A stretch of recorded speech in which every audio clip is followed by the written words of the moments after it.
Miscelânea Histórica. Olá a todos e bem-vindos a mais uma Miscelânea Histórica do podcast Falando História, a Miscelânea Histórica número 62. Eu sou Roger Lee Jesus e comigo está, como sempre, Paulo M. Dias. Olá! E o que trouxeste esta semana aos nossos ouvintes, nesta nossa mistura de coisas e matérias históricas, Paulo? Bom, como um dos propósitos destas nossas miscelâneas também é dar conta das descobertas mais recentes na área da história, hoje trago uma notícia sobre um achado arqueológico ocorrido não em Portugal, como foi o caso da necrópole de Moreira de Rei, da qual aqui falámos na nossa miscelânea 57, mas antes, desta vez, no cantão de Zurique, na Suíça. E foi ali, nas imediações do castelo de Kyburg, que foi encontrada uma manopla praticamente intacta e que pode ser datada do século XIV. Bom, mas antes de avançar, se calhar convinha explicar aos nossos ouvintes o que é uma manopla. Uma manopla é essencialmente uma luva de chapa metálica, composta por várias peças articuladas e presas por rebites. É uma peça que serve para proteger a mão de um guerreiro, mas sem perder flexibilidade, ou seja, continua a ser possível usar eficazmente armas como espadas ou lanças. Durante o século XIV, as peças de armadura feitas em chapa metálica começaram a vulgarizar-se, vindo a dar origem a um conjunto completo ao qual se passou a chamar arnês. E claro que isto é tudo uma simplificação e um dia fazemos um episódio sobre armamento medieval. Mas o que importa aqui reter é que é uma peça de armamento defensivo utilizada por guerreiros dos finais da Idade Média. Então o que é que tem de especial esta manopla suíça agora descoberta? Como se pode imaginar, não chegaram até os nossos dias assim tantas peças originais de armamento medieval. Além de existir uma grande disparidade entre o tipo de arma ou de peça de armadura que sobreviveu ao longo dos séculos. Neste caso, as manoplas do século XIV são particularmente raras e esta está até num excelente estado de conservação. Na verdade, foi encontrada a manopla que protegia a mão direita e também algumas peças da que protegia a esquerda. Portanto, é uma descoberta extraordinária para quem estuda o armamento deste período. Mas neste caso em concreto, como é que foi encontrada? Em que contexto? A manopla foi encontrada numa zona nas imediações do castelo de Kyburg, onde existia uma vila, na Idade Média, e ali existia também uma cave que sabemos ter ardido no século XIV. Foram então encontradas várias peças metálicas, martelos, pinças, chaves, por aí fora, o que nos indica que seria provavelmente a oficina de um ferreiro ou talvez até de um armeiro. No entanto, não sabemos se as manoplas foram ali feitas ou se estavam para ser reparadas quando aconteceu tal incêndio que, por ironia do destino, acabou por levar à sua preservação, enterradas, claro está, durante 600 anos.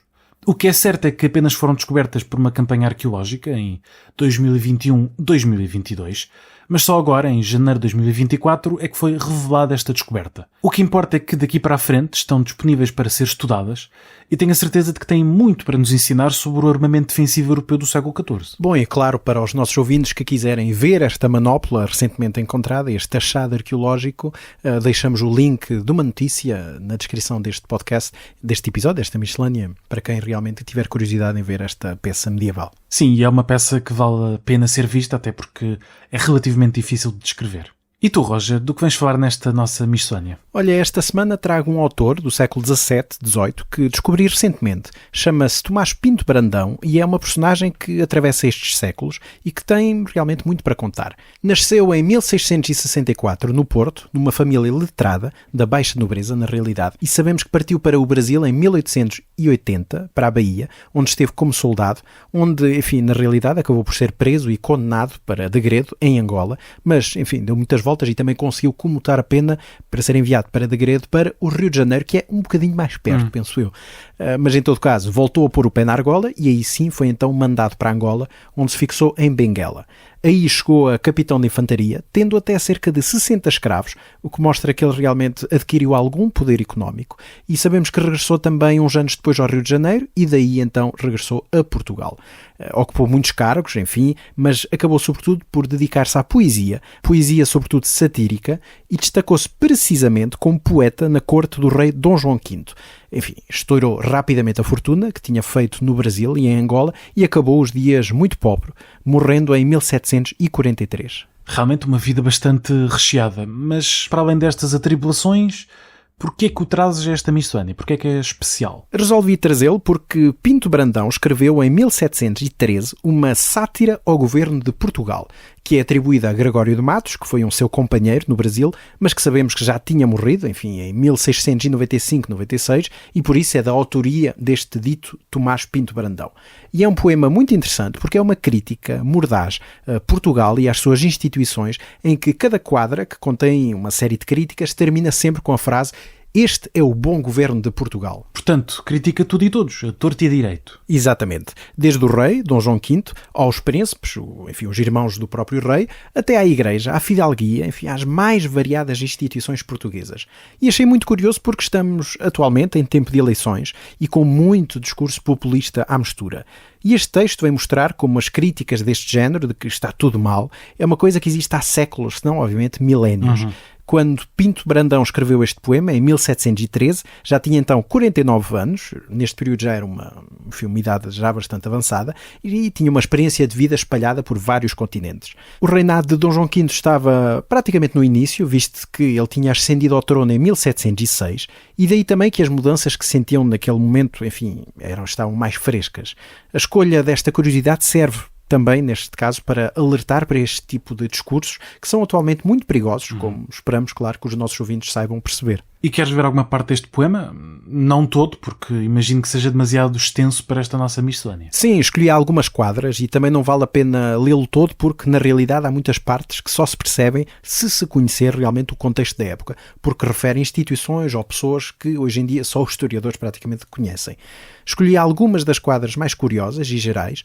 Em todo caso, como é um poema tão interessante, decidi disponibilizá-lo na íntegra, a partir da edição de 1976, de João Palma Ferreira, que até tem algumas notas de rodapé que ajudam a explicar algumas partes, e os nossos ouvintes podem descarregar o PDF com esta edição que preparei no link que deixo na descrição desta miscelânea. Mas vamos lá então ao poema. Se bem que, Marco, é melhor pôres aqui uma musiquinha, um introito musical apropriado. Ok.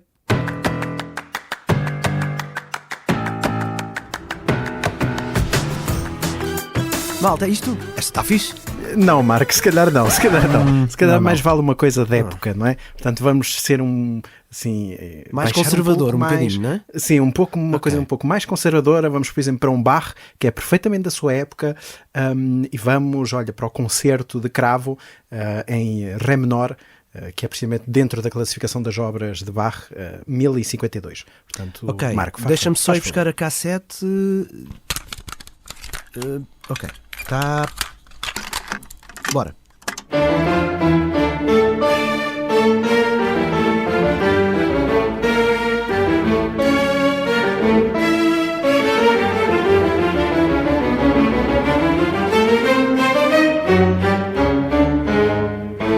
Um reino de tal valor e de povo tão honrado é justo seja louvado desde o vassalo ao senhor. Ainda que fraco orador, a verdade hei de dizer, e cada qual recolher pode aquilo que lhe toca, ainda que digna o provoca uma imitação real. Este é o bom governo de Portugal. Um rei menino inocente, sem compaixão nem piedade, inimigo da verdade, com adulação contente em uma sombra aparente. Tanto se enleva este rei, faltando do reino a lei, seguindo somente os vícios e com torpes exercícios, o chegou a tal extremo. Este é o bom governo de Portugal. Para os povos bem reger, Deus o pôs neste lugar, não para os desgovernar, nem para o reino perder, mas creio lhe fazem crer que é já virtude o pecar, e o que deve não pagar, ter ambição e avareza, perseguindo a pobreza com tributo desigual. Este é o bom governo de Portugal. Da Câmara e Senado, que em obras, taxas, licenças, deve com toda a presteza ter particular cuidado. O governo é de Estado e são as ruas da cidade, monturas e porquidade. E o que vem tem que vender, o vende pelo que quer, por ter seguro o costal. Este é o bom governo de Portugal. Que a mais da fidalguia que na soberba se enfronha, nela se acha sem vergonha toda a má velhacaria. A franqueza e a covardia se vê contra os castelhanos. E para os nobres paisanos são os tigres, os leões, e parecem os supiões, no proceder tão cabal. Este é o bom governo de Portugal. Que venha todo o estrangeiro e cada um negociando, o ouro e prata vão levando, deixando-nos sem dinheiro. E não há já conselheiro que seja homem de talento, que apurado o entendimento, algum remédio lhe aplique, para que o reino não fique exausto deste metal. Este é o bom governo de Portugal. Já não temos que esperar neste governo insolente, mais que parecer a gente sem o bem nunca alcançar. Só para Deus apelar pode o povo português e pedir-lhe desta vez que nos dê governo novo, para que com ele o povo siga no seu natural. Este é o bom governo de Portugal. E de facto percebe-se o tom contestatário deste poema, muito bem aplicado à nossa época também, como disseste, e que, se retirarmos a formulação já antiquada, tem muitas semelhanças em termos de tom com o que se poderia dizer e, claro, não poderia faltar também a alfinetada aos castelhanos. E para terminar esta miscelânea, faltam só as nossas sugestões da semana. E o que trazes desta vez, Roger? Esta semana a minha sugestão é uma biografia de um português bastante conhecido, que é a figura de Vasco da Gama, e é a biografia da autoria de Sanjay Subrahmanyam, um famoso historiador indiano. Foi publicado pela Desassossego no passado mês de janeiro de 2024. E é uma biografia muito bem escrita, realmente, que permite conhecer a época de Vasco da Gama e não só a sua famosa viagem, a primeira viagem que ligou Portugal à Índia, mas realmente todo o seu período, todo o seu contexto, a evolução e a própria criação da imagem mitificada de Vasco da Gama. Enfim, é um livro já com alguns anos, com 25 anos, foi publicado originalmente pela Cambridge e depois publicado em Portugal pela Comissão Nacional para as Comemorações dos Descobrimentos Portugueses, mas estava, enfim, esgotado há muitos anos e, embora hora, a Desassossego decidiu voltar a publicar esta obra, até porque este ano, 2024, se comemoram os 500 anos da morte de Vasco da Gama, no dia 25 de dezembro. Talvez façamos um episódio dedicado a isso, lá mais para a frente, mas realmente aproveito também para agradecer a oferta deste livro à editora, e é uma obra que, obviamente, se recomenda vivamente para conhecer esta personagem histórica que todos nós, claro, ouvimos falar. E tu, Paulo, qual é a tua sugestão da semana? Esta semana trago um livro de Thomas Asbridge, As Cruzadas, a Guerra pela Terra Santa, publicado pela Crítica em 2024, em janeiro também. E é um livro muito interessante que oferece uma perspectiva sobre este acontecimento, sobre estas cruzadas dos séculos XI a XIII, portanto desde a formação dos Estados Latinos do Oriente, como eram então chamados, até ao seu desaparecimento em finais do século XIII. E na verdade é um tema que já aqui abordámos também no nosso episódio 16, dedicado precisamente às cruzadas na Terra Santa. E aproveito também para agradecer o livro à editora, foi uma oferta muito generosa, e tenho também a dizer que é o terceiro livro sobre cruzadas que recomendamos no espaço de sensivelmente um ano, o que teria deixado o Paulo adolescente extremamente feliz, porque quando estava a crescer não havia tantos livros sobre cruzadas em português, e agora há bastantes, muito variados e todos eles muito bons, e é um esforço louvável e, por favor, continuem. E pronto, é tudo nesta miscelânea 62 do podcast Falando História. Já sabem, agradecemos sempre aos nossos patronos, que são uma peça fundamental para continuarmos a fazer este nosso podcast. E já sabem, se querem juntar, é só seguir o link que deixamos na descrição deste episódio. A edição da áudio é, como sempre, de Marco António. Vemo-nos para a semana. Até à próxima. Até à próxima.